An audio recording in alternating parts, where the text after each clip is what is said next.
Hi, it's great to, as Jan said, be back at Ecosummit. I think this is my fifth, maybe. And the reason I love to be here, well, there are many, and I'm going to share some more in a moment, but is I get to spend so much time with great visionary founders and entrepreneurs, and of course the visionary VCs and impact investors that work with those organizations.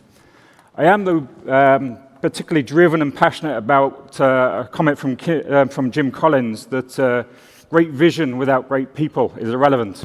And I firmly believe that no matter how good your idea is, and no matter how good or how much money you have in the bank, without great people in your business, you can't execute. You don't have a business. And for that reason, I created Hyperion Executive Search. Briefly about myself, this is something, clean tech is something I'm embedded in for many years. I am an entrepreneur. I've been in executive search, I have a great name for that, of course, but I've been in executive search for 23 years or more. I founded Hyperion in 2014 as my third startup. My second was in clean tech, actually. I started a solar business in the UK, grew that through triple-digit growth, rode the challenges of the solar sector, the solar coaster in the UK, and exited in just before starting Hyperion to return to my career in executive search. I also mentor for a number of clean tech accelerators, Plug and Play based out of Silicon Valley, Foresight in BC, Canada, Techstars I was with in Oslo last week, Rockstar to do some work with. So I'm embedded in the culture of what it is to be a founder and a VC, a founder-funded VC within the clean tech sector. I also host a podcast, which Jan and many people present have been on, which is crazily ranked in the top 1.5% of podcasts globally. So do check it out, please. Leads in Clean Tech. The most recent guest was Anton Arts, who was presenting yesterday from Set Ventures. More about what we do. So again, I realize I'm in a little bit of trouble. These are just some of the companies we've worked with in the last 8 years, many of whom have exhibited at some stage here, even going back to the likes of Sonnen. When we started working with those guys, it was Christoph and a team of 30 out of Bavaria. This is before even Philip Schroeder joined the organization. EVBox, again, 25 people. They're now a global business. But I do realize in conversations, there's actually 3 of my clients speaking today and yesterday that aren't on that list yet. So next year I'll update the slides. But as you can see from that, we work globally with companies who are really changing things, very disruptive organizations across a variety of clean technologies. We also importantly work with a number of VCs and organizations where they bring us in to support their portfolio companies. And I think that's a really good testament to the quality of a VC is that they're interested, of course, in your growth, but they actually assist by connecting you to people, both, of course, from a customer's perspective, but also around, from our perspective, building great teams. So we've worked with IP Group, who recently, obviously, you were here yesterday pitching the Kika part of the sort of revamping of the clean tech version of IP Group. MVP Martin Kroner is here, introduced us to Lecture, who was speaking yesterday. We are actually a European partner for InnoEnergy, so we're an exclusive partner on the search side for InnoEnergy, and they introduce us to many organizations within their portfolio. Contrarian Ventures, a great Lithuanian VC who have introduced us to PVK, Stetra Solar, and a number of their portfolio companies. And also private equity companies. So Vision Ridge is a big US private equity company. They dropped their third fund last December with $1.4 billion. So there's no shortage of money out there, but we've been working with them on some of their portfolio companies and actually in a buy and build process for them as an organization.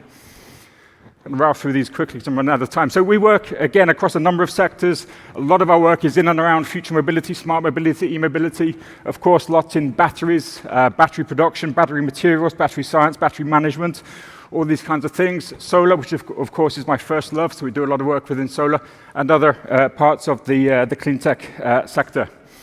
I think the key thing for us is that we actually work with, probably about 95% of our clients are post-investment startups, usually relatively early in the journey. So not sometimes seed, but usually sort of the A and B rounds. So they're getting their first tranche of money, they need to scale, they have a leadership team, which is often not quite fit for purpose to move forward, and we work with them to sort of build their team to enable them to go forward and execute on the plan.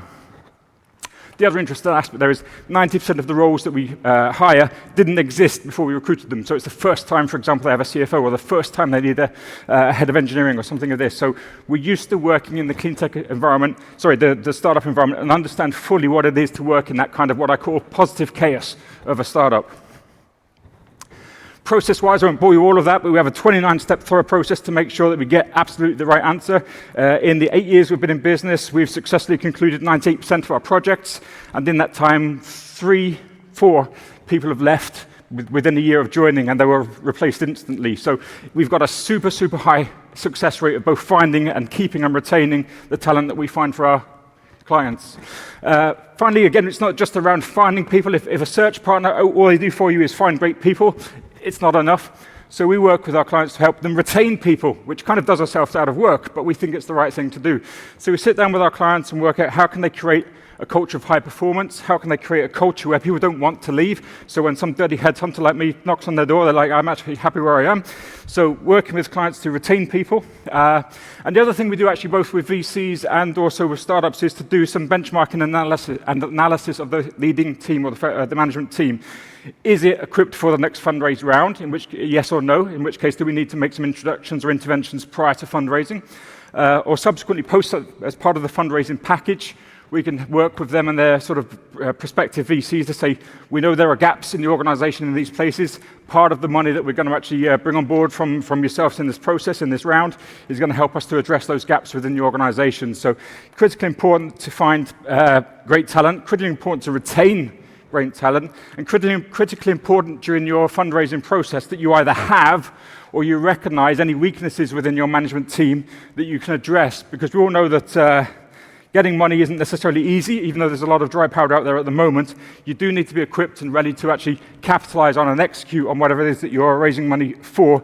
And as I said from the beginning, that vision is nothing without the right people in the organization. So that's what we're all around, getting the right people into the organization. Set me over. So you can find us. We have teams in the US, we have teams in Germany, we have teams in the UK. We've worked so far this year in 15 countries. And it's great to be here again, and I'll be around for the rest of the day if anyone wants to grab a coffee. Thanks very much, Jan.